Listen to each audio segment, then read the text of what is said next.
Well, Mans, it's been a busy final day of the AFL trade period, so how do you assess the overall outcome? Yeah, it has been a busy period for us. A lot of sleepless nights with particularly Tim Lamb and Jason Taylor and Todd Viney and myself going through all the different scenarios about how we can get what we want out of the trade period. And we finished up this trade period in a really strong position. We targeted three areas that we wanted to work on at the start of the trade period: some run and carry, which we were able to. Cade Cullen-Jasny fills that spot for us. Mature ruckman, which is Braden Preuss.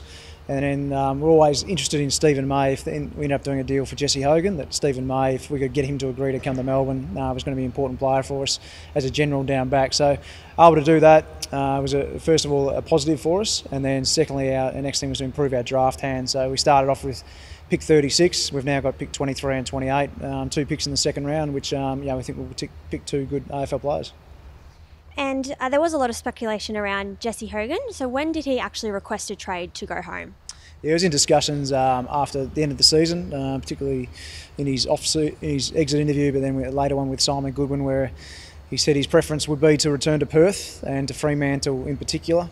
We said we will look at if there's any opportunity to do that.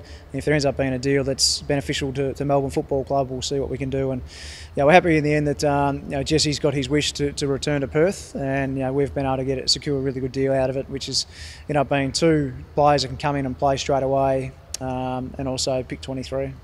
And what was it that exactly changed from Friday, given that that's when Fremantle did, I suppose, withdraw from negotiations? Yeah, I think the only thing that would have changed is they caught up with Jesse on the weekend, and maybe through that discussion something changed in Fremantle, and then negotiations started again after that. So in the end we knew what we wanted out of the deal, and we were really happy with the outcome. And as I said, we're happy that Jesse's got the opportunity to go back to Perth. Along with Jesse, we said farewell to Dean Kent and Dom Tyson. So were all of these departures on good terms? They all were.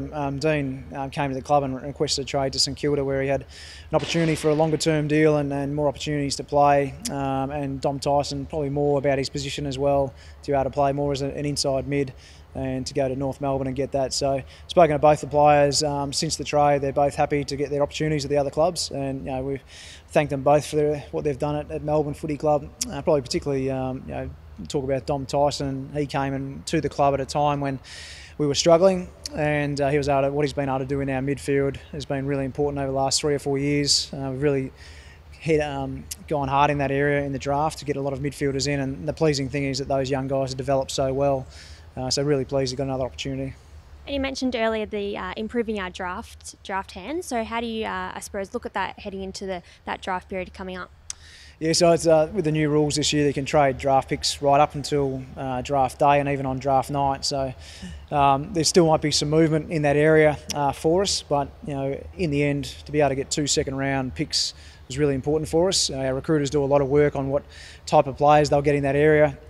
Just reflect on last year, we were able to get Charlie Spargo and Bailey Fritz in that range. So we think we'll be able to get some good players in that area. And as I said, things may change still leading up into the draft and on draft night.